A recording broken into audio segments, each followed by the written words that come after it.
Guillermo del Toro is here. His films combine science fiction, fantasy, and horror.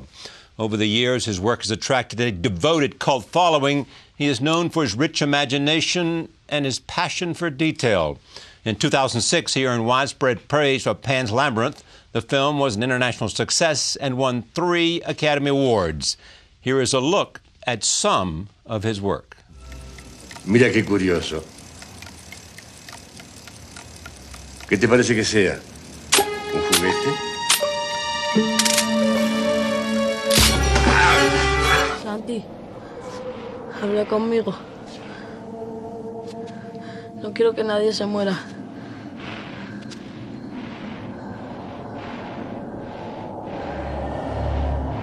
Muchas veces morí. Santi, por favor.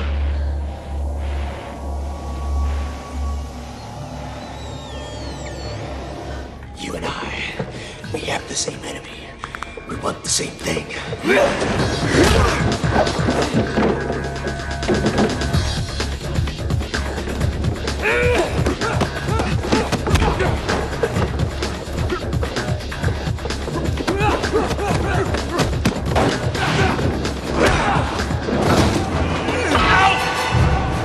Hey! I'm on your side. Sure.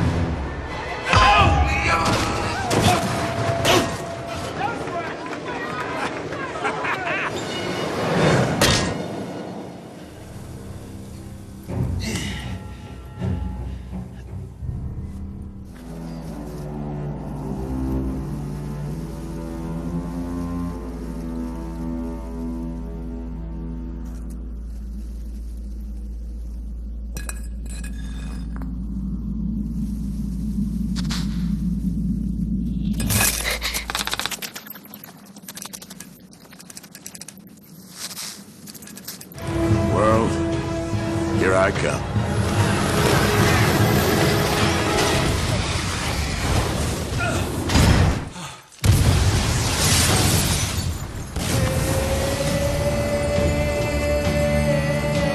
Del Toro has co-written his first novel. It is called The Strain. It is about one of his favorite topics, vampires. I am pleased to have him back at this table. Welcome. Oh, thank you. It's great to be here. I mean, I watched you watch this little composite we put together, montage. Yes. And you're like a kid. It's like a family album. At your life. Yeah, it's like a family album. Yeah, it is. Because, creating monsters, I think I'm fertile only with monsters. You create them left and right. I am the Richard Attenborough of monsters. I love studying them, creating them, knowing how they work. Now, what about vampires? What is it about vampires? When I was very young, a very young kid, I was already a collector of books by age 4 or 5. I started collecting little paperbacks, and one of them, at around age 7, I came upon a book that was a treatise about vampire fact. In other words, it collected European lore about vampirism.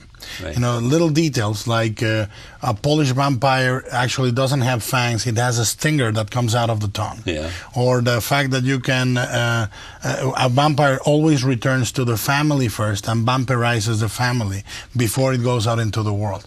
And those things you can see in Cronos or Blade. And I started keeping. I have the diaries, my diaries with my drawings, and I started accumulating vampire lore. Some of it made it to Cronos, some of it made it to Blade, but a lot of it didn't find a way to find its way to movies. And one good day, I had the idea for The Strain. And so what did you do? Well, I started by thinking, well, what would happen with a pandemic? Yeah. A pandemic that actually ended up being an invasion by a vampire virus, an alien entity. The idea to formulate that vampirism is actually like a thinking cancer.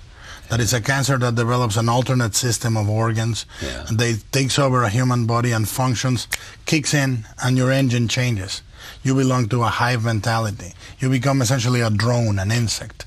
And all these things started to get together, and I thought, what would happen to the CDC on that pandemic? How would bureaucracy deal with that?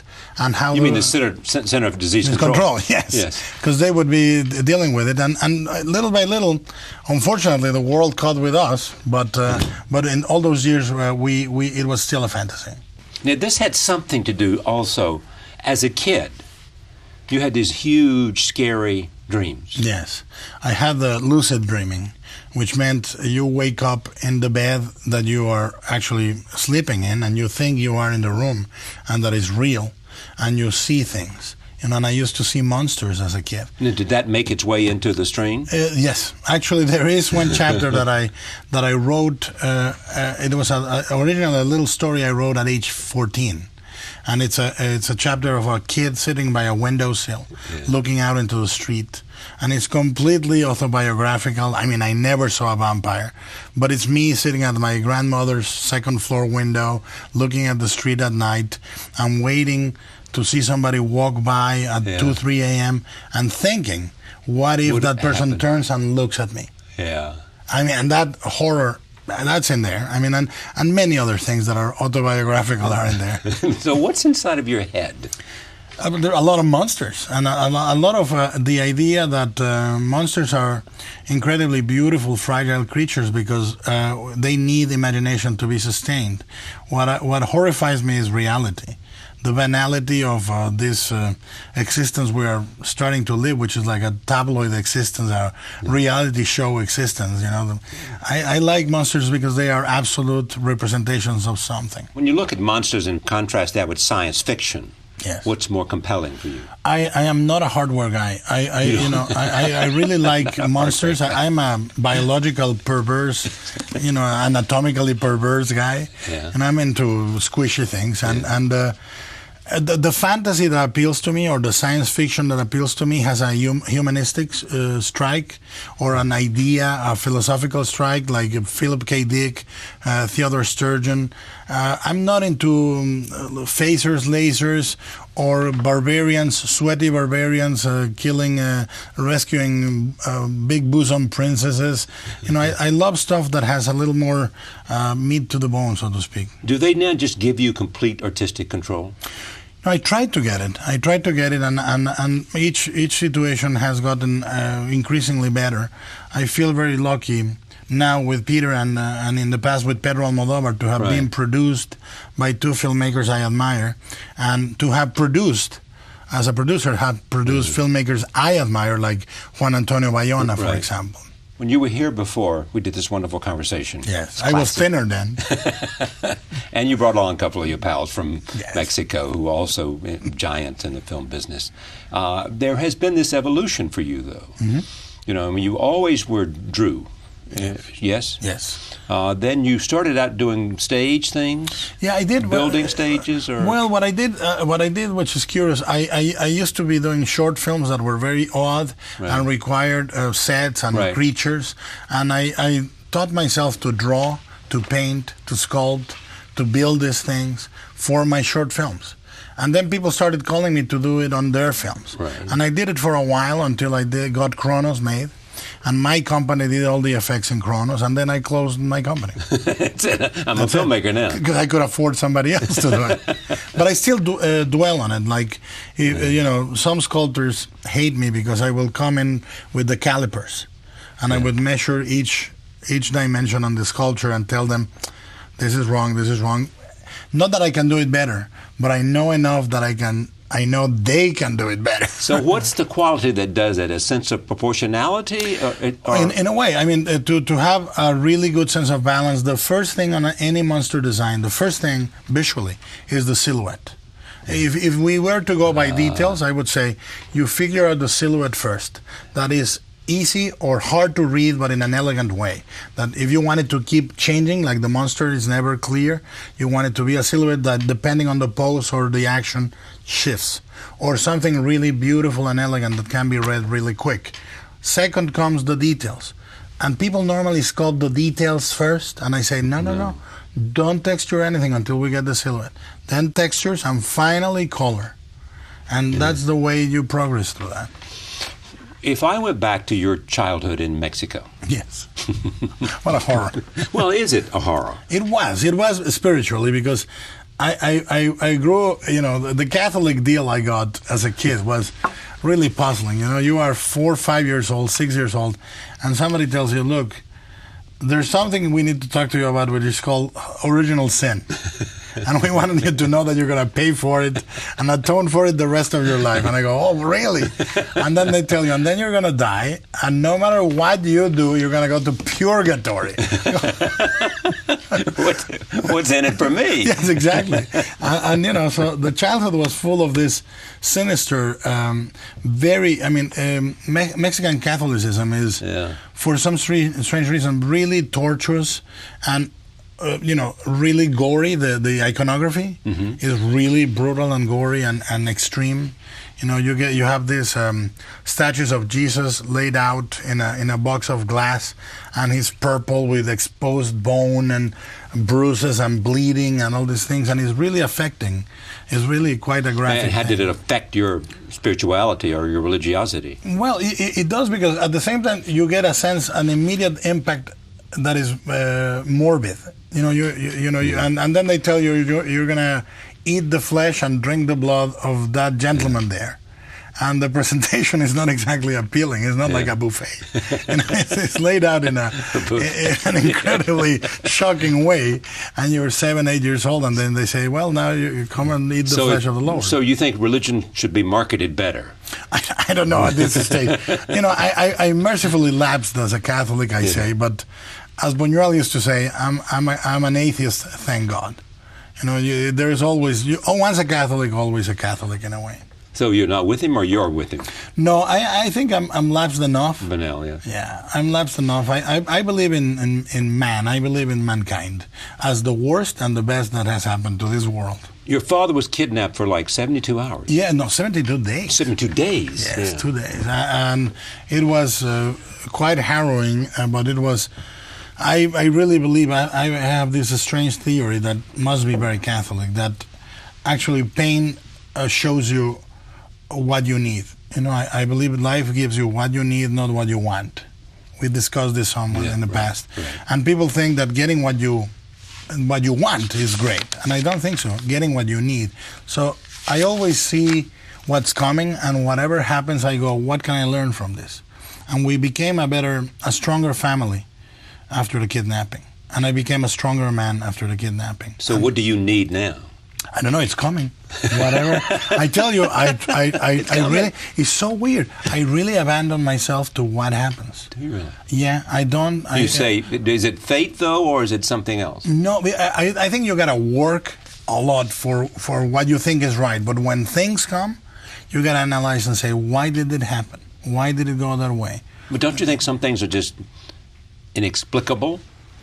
I think that it's our task, and it has been the task of man, to try and figure out why it happened, right, how it happened.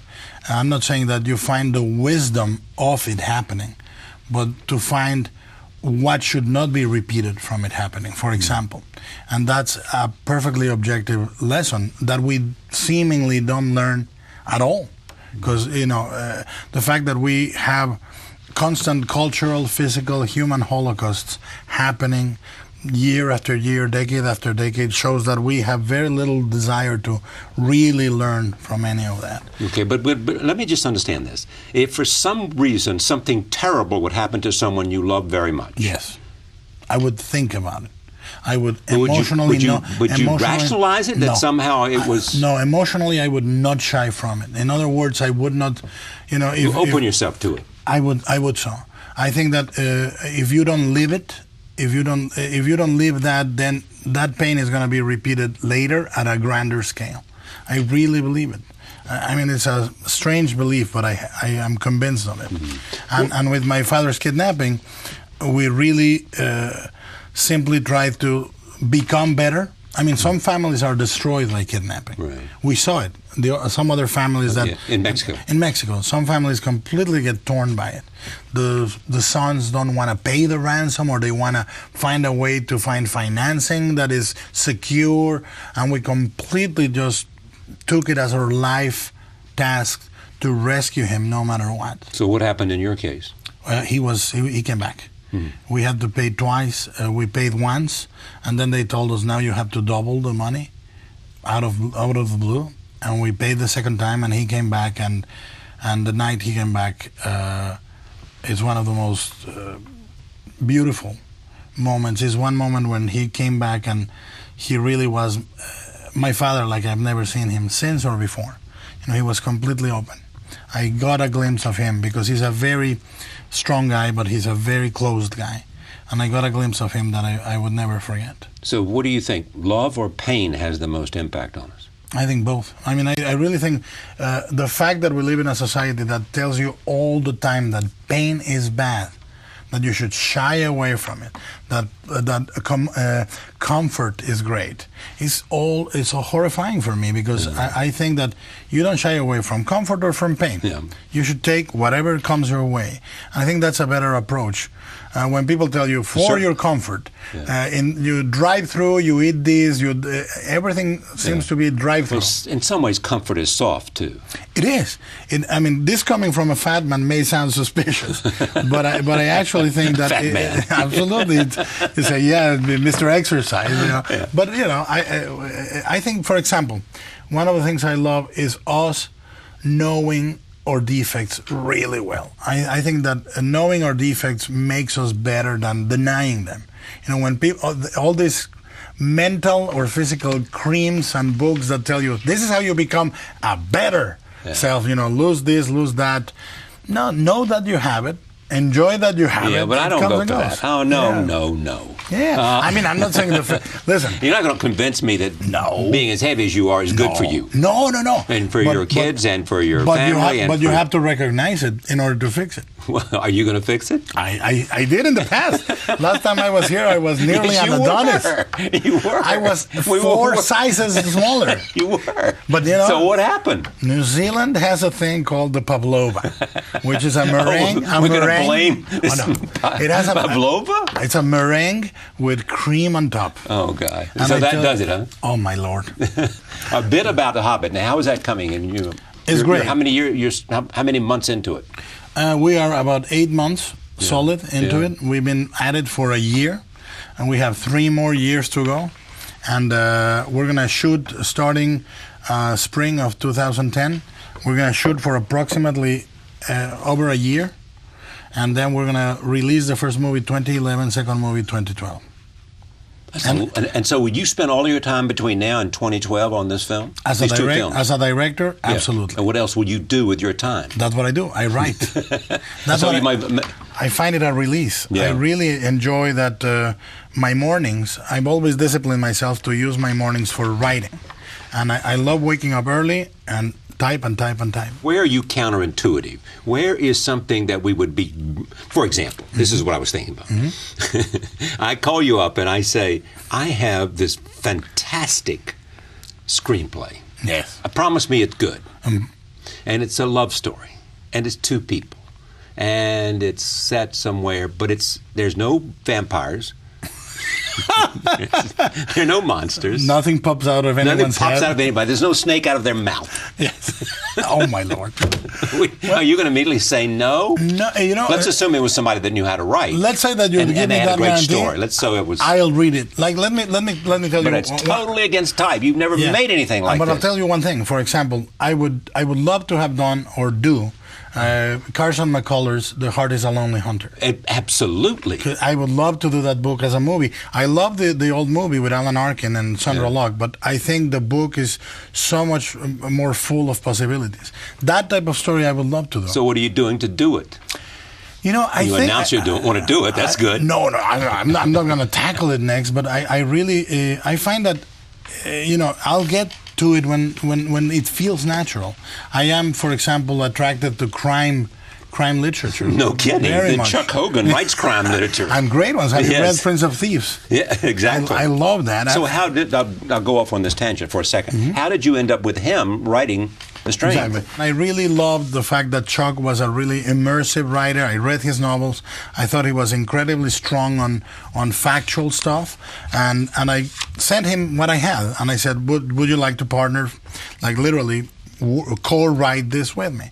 And he read what I had, and he loved it. And we met in New York, and we talked for about 4 hours. Yeah. And then we started working through email, which I do often. And I've written 17 screenplays or co-written, and every time is, we send back and forth documents. On email. Yeah, on email. And I would write chapters, he would write chapters, we would send them to each other, and we would correct each other, edit each other. Now, is this better, though, than having one vision and one person's imagination? I enjoy it because as long as, look, listen, it's really horrible to say, but as long as I'm the director, you know what I'm saying? It's like it's like really democratic until it comes to the final moment. Yes. Then it's a dictatorship.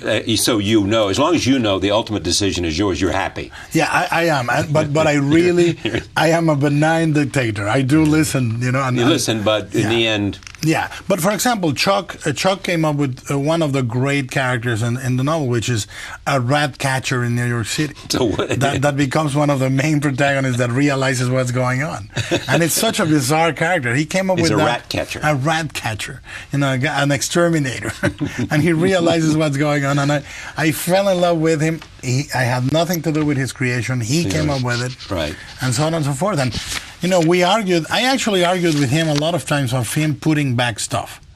Because you would try to get him to put it back. Yeah, there was stuff he took out on one pass, and I said, we need that. We need that. Either from me or from him. I would argue. I really enjoyed the hell out of writing this book. But you've written these screenplays as you talked about. But is writing as satisfying as directing? I tell you, this is a different feel. Of course, but I love it. I am now with what I'm doing in my mornings. I'm writing short stories or little fleshing out in a literary form stuff. Yeah. Because look, out of those 17 screenplays or 16 screenplays, whatever it is, I have only made 7 movies. Meaning that 9 movies have been written, and they're really beautiful documents, but nobody's going to read them. Nobody goes, I found an unproduced screenplay. Who is the highest bidder? Nothing. It doesn't happen. It's not going to happen. Nobody finds the great movie that Orson Welles never did. I mean, they find it, but you don't find about it. You don't. Okay, explain that to me. I need to understand that. So let's assume that Orson Welles had been working on something, and I'm sure he was. Yes. Exactly.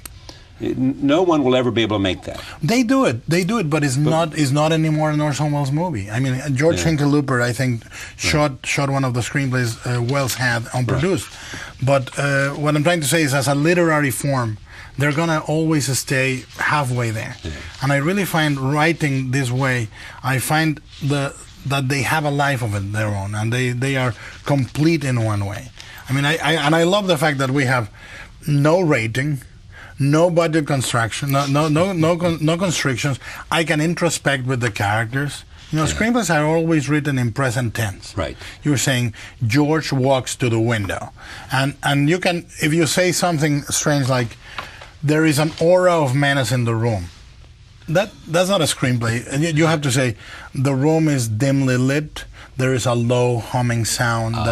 You have to make it plausible to objectivize those things, not adjectivize those things. And the liberating thing about this is I can tell you, I can adjectivize and describe and use metaphor, and I'm free to do stuff that I find incredibly liberating. I am enjoying it. Now, is this going to be any kind of, what will this lead to, this train?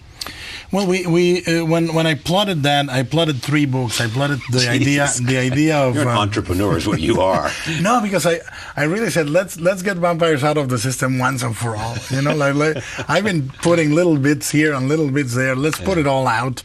And I'm ambitious at that. I want us to reinvent an oblique mythology that allows you to see the origin of vampires as spiritual and physical creatures in a way that hasn't been done before.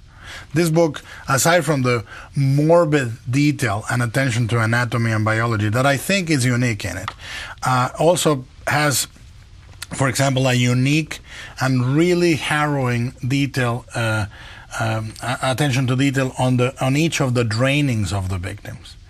I really want to put you on the place, because vampire fiction most of the times deal with it like a form of copulation. They say a rush comes over her body. Erotic, it's very erotic, and this is as erotic as a leech draining a Capri Sun little. It's really and for you to feel that you're being essentially drained of life is not a pleasant experience. And I describe them in a way, and Chuck and I describe it in a way that is sensual but not sexual.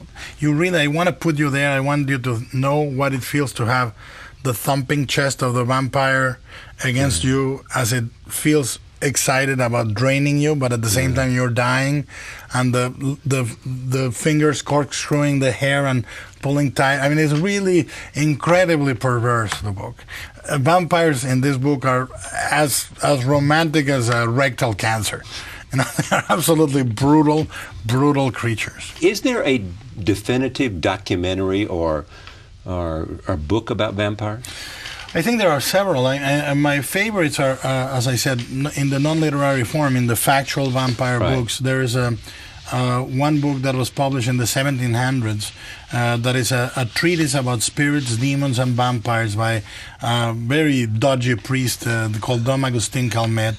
Another dodgy priest, really dodgy, a guy called Montague Summers, wrote several treatises of the vampire in Europe, Vampire, His Kith and Kin. Then Natural History of Vampirism by Edwards. Passport to the Supernatural by Bernard Herwood. All these are really great books to read. All right, listen to this. Dedicated to Lorenza. My wife. Mariana. My daughter. Marisa. My other daughter. and to all the monsters in my nursery. Yes. May you never leave me alone. That's exactly. You want them never to leave you alone. I want my wife, my daughters, and all the creatures. You have your daughters and your wife. And I need my monsters. And your monsters. Absolutely. You're going to be okay. I would be very lonely. Oh, here's a great beginning for a novel. Let's try this out. Once upon a time. Hey, I think it has possibilities. I do too. I'm gonna register that. Just as one clip, the aforementioned great show that you and I did together with Alejandro and others. Here it is. Roll tape. One morning at 6 a.m. in the morning, strangely, one guy called me and said, "You know, your film is a masterpiece, but you need to take out the second story of it, everything out." And I said, "Are you crazy? You know, so I admire you, but so during the next 10 days, I don't know why so early he called me, just like going on about what to take out. I say, if you are so brave, you should come here. And I have been in my house editing by myself 7 months, and I was getting crazy. And the film was 2 hours, 45 minutes, and I need to take down. So one day He shows up. Yeah, he knocks the door. I go up, and there's this guy with the eyes like a kid like that. I say, "Hi, I'm Guillermo del Toro." So he went directly to the refrigerator. He ate like tons of food. My wife was like completely panicked. And I enjoyed the next 3 days like my happiest day in my life, fighting every day. And he helped me really at the end to shape the film. It's a true story. Yeah, it is. I mean, but the confidence and the arrogance to say, you got to take this out. Alfonso called me. Yeah. Alfonso called me and said, "Look, there is this guy that is brilliant, but he's so stubborn that we think the only guy that is as stubborn as him is you." And essentially it was King Kong sent against Godzilla. You know, Alfonso set it up. Yes. And he was, he was sending me to do the deed. I was his mercenary. Agent, yes. Yeah. And I went there. And, we disagree. Actually, what is great is he says we took out 3 minutes. He started by saying 13 minutes. Yes. They were 20. He said 13 in the first interviews. Second interview, I heard him, he said 7.